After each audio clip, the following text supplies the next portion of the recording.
O Senhor esteja convosco. Proclamação do Evangelho de Jesus Cristo, segundo Lucas. Naquele tempo, disse Jesus aos discípulos: um homem rico tinha um administrador que foi acusado de esbanjar os seus bens. Ele o chamou e lhe disse: que é isto que ouço a teu respeito? Presta contas da tua administração, pois já não podes mais administrar meus bens. O administrador então começou a refletir: o Senhor vai me tirar a administração, que vou fazer? Para cavar, não tenho forças. Mendigar, tenho vergonha. Já sei o que vou fazer para que alguém me receba em sua casa quando eu for afastado da administração.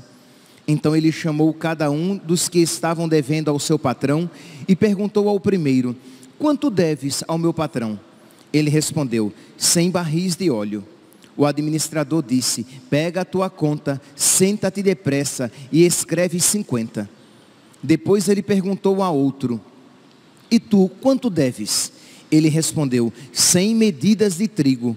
O administrador disse: pega a tua conta e escreve 80. E o Senhor elogiou o administrador desonesto, porque ele agiu com esperteza. Com efeito, os filhos deste mundo são mais espertos em seus negócios do que os filhos da luz. Palavra da salvação.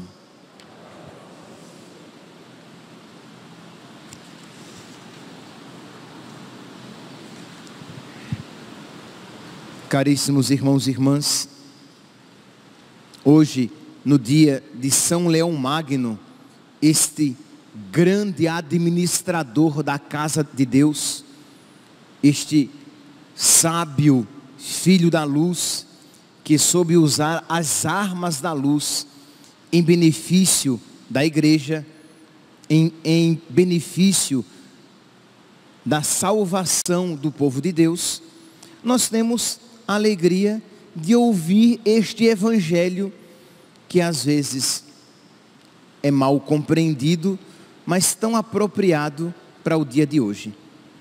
Diz aqui nosso Senhor, ele conta a história de um administrador desonesto e que o seu patrão vai tirar-lhe a administração, porque tem ouvido coisas más a seu respeito, e o administrador que está focado, isto é, ele sabe o que quer. Muitas vezes este é o nosso problema, nós não sabemos o que queremos, por isso não focamos as nossas energias para alcançar aquilo que nós queremos. E o que é que queria o administrador infiel? Ele queria se dar bem, ele queria uma vida tranquila, e como ele sabia o que queria, ele focava as suas energias para atingir este objetivo, que nós vemos que é um objetivo indigno, de focar todas as energias da sua vida em algo transitório. Mas a atitude dele, essa determinada determinação para o mal, mas essa determinada determinação é imitável, que nós devemos aplicá-la para o bem, para as coisas certas. Mas o problema é que nós somos uma biruta. O que é uma biruta? É aquele instrumento que geralmente existe nos aeroportos, que para onde o vento dá, a biruta vira. Então nós somos assim, isto é, nós não temos foco, nós não temos determinação para o céu, para as coisas do alto, para a nossa salvação, para a glória de Deus. Não, nós temos um desejo do céu, mas temos também um desejo do mundo. Nós queremos servir a Deus, mas também nós queremos servir a nós mesmos, e às vezes servimos ao diabo. E aí nós estamos assim, como folhas secas levadas pelo vento.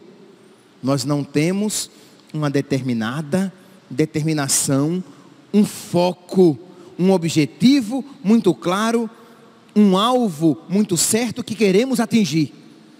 Como nós não sabemos o que queremos, ou queremos tudo, sabendo que iremos ficar sem nada, que quem quer abraçar o mundo não apertará nada, isso é muito abraça, pouco aperta, ficamos na superficialidade, na mediocridade na vida espiritual. Como nós não temos este foco, nós nos perdemos.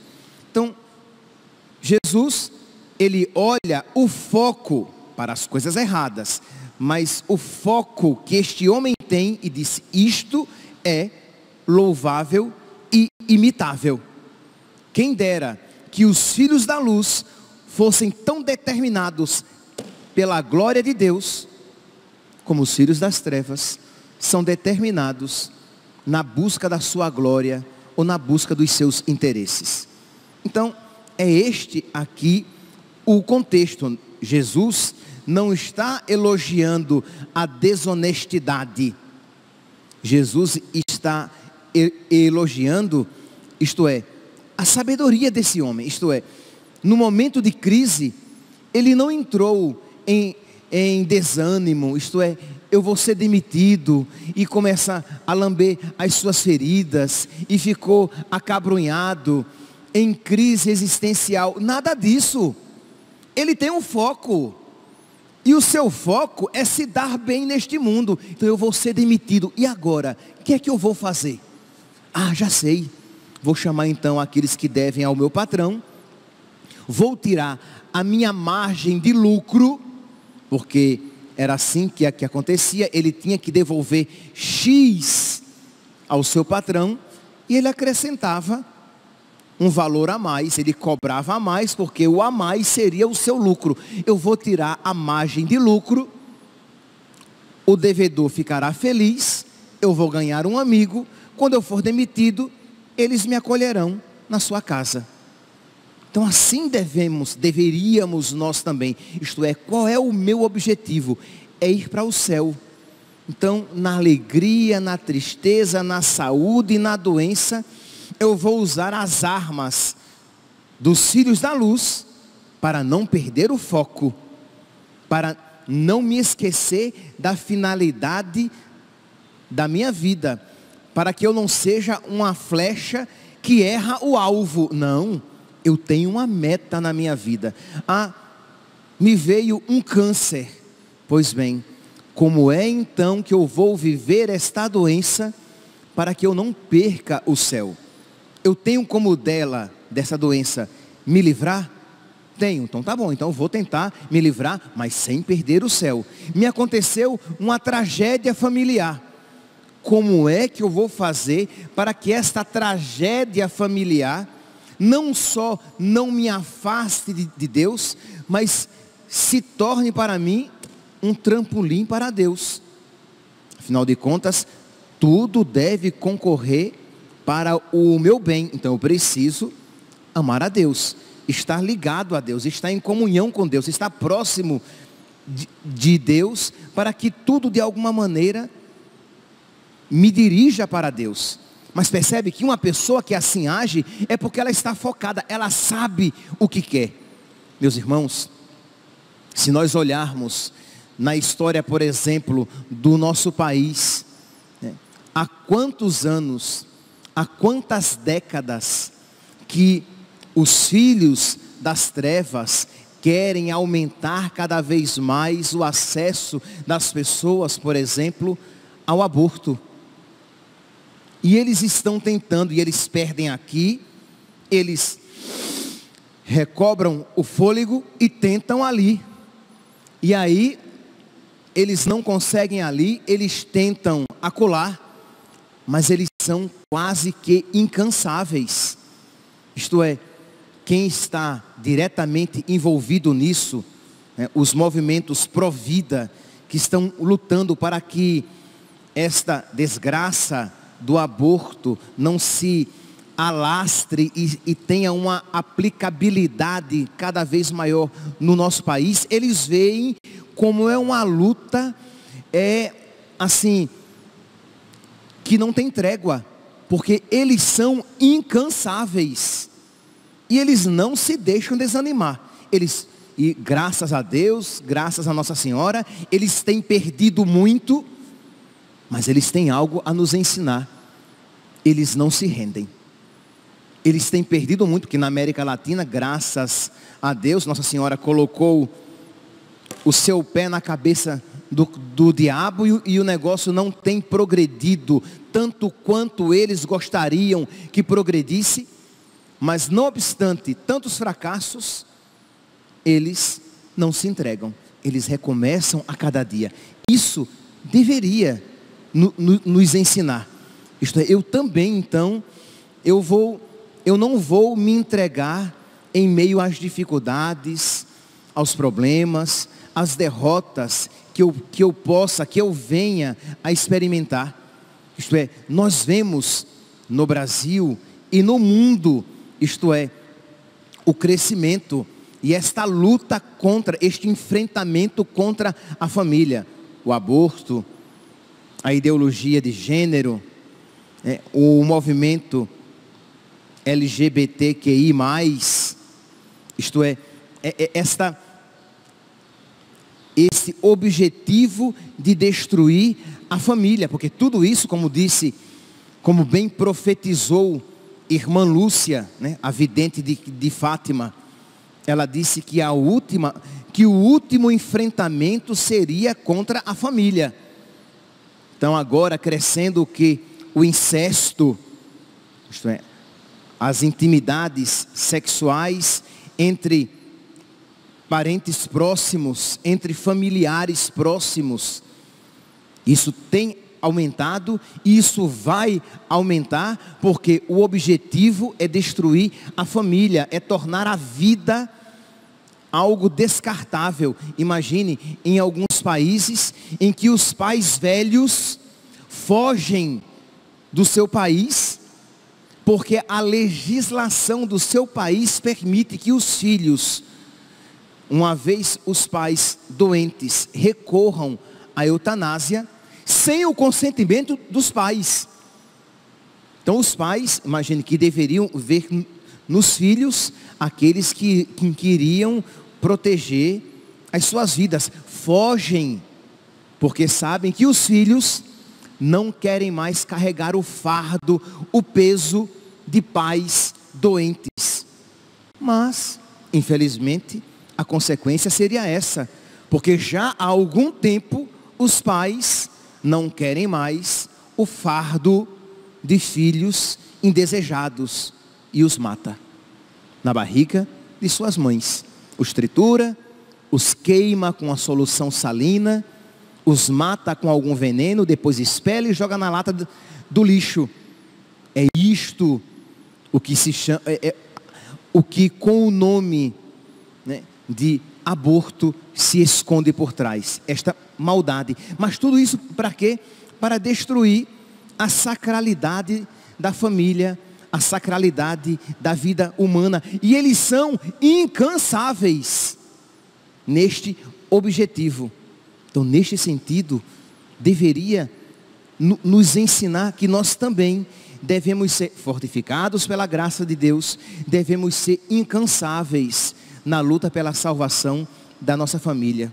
Devemos ser incansáveis na luta da propagação do Evangelho. Devemos ser incansáveis em ensinar a verdade, com toda a caridade, com toda a sabedoria, mas ensinar a verdade e querer converter o maior número de pessoas para Cristo.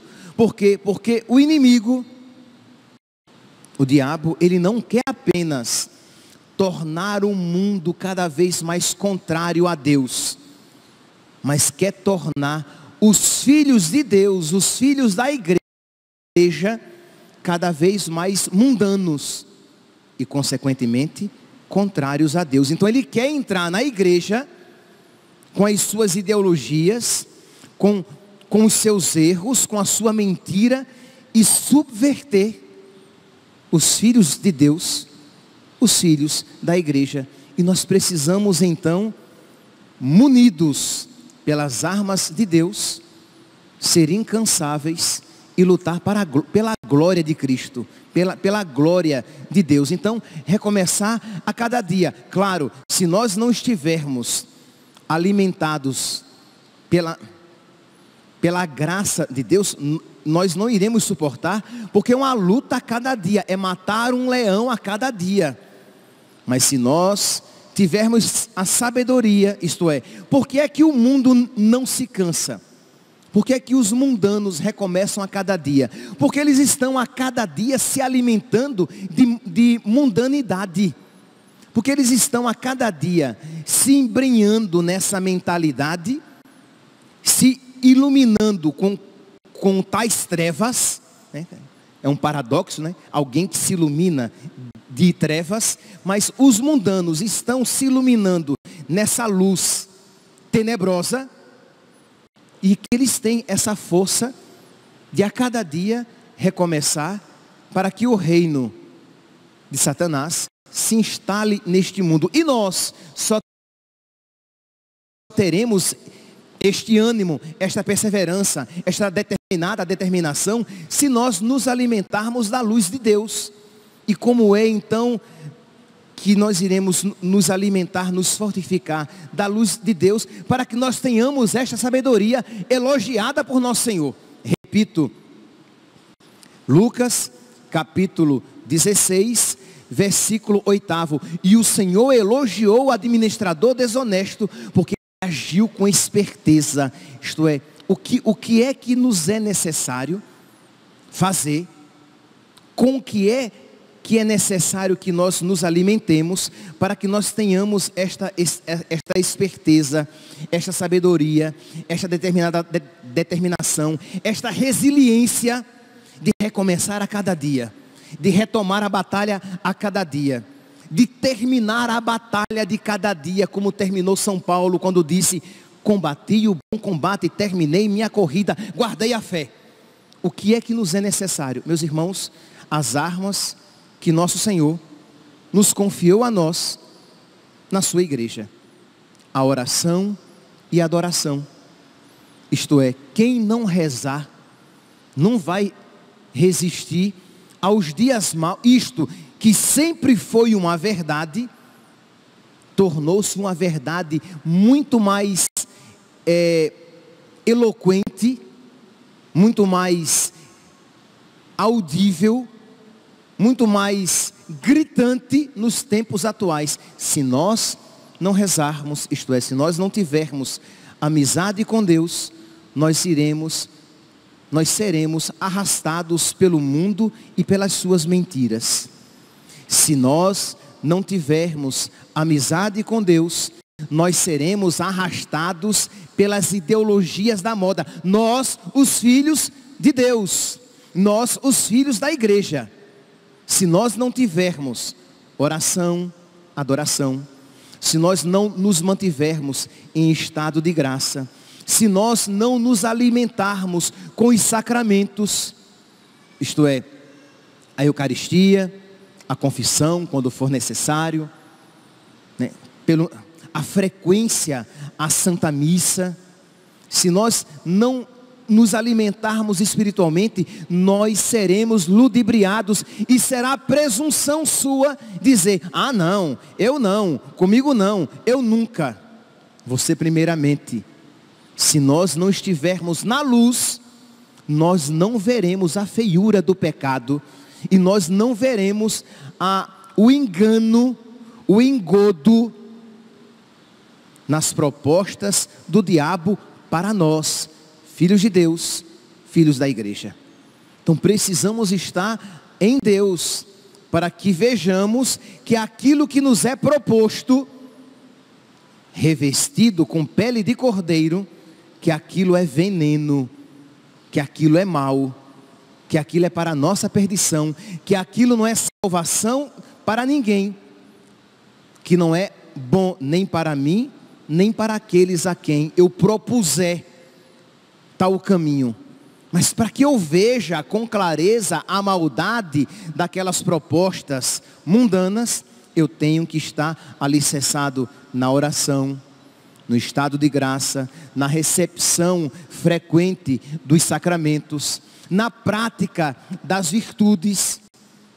Isto é, tem que ser alguém que tem se exercitado com certa frequência na penitência, procurando crescer na virtude, para que o seu coração esteja, digamos, na mesma sintonia do coração de Cristo, para que o seu coração esteja disposto a acolher os mesmos sentimentos de Cristo. Mas se o seu coração só busca o prazer, foge da dor, como é que você vai se manter em estado de graça? Se o seu coração só busca as coisas mais fáceis e o caminho aparentemente mais fácil, como é que você vai abrir a sua inteligência e a sua vontade para o Evangelho? Não vai. Então precisamos ter amizade com o nosso anjo da guarda, com Nossa Senhora, com São Miguel. Por quê? Porque Nossa Senhora é aquela que pisa a cabeça da serpente. Nossa Senhora é aquela que nunca se deixou enganar pelas propostas do diabo. Amizade, filiação com o nosso pai, São José. Ele que é chamado pela igreja de o terror dos demônios, para que ele não permita que nós sucumbamos às propostas do inimigo. Porque não tenhamos dúvidas, tempos cada vez mais difíceis se aproximam, mas revestidos com a nova roupagem, como se aquilo que nos é proposto é bom.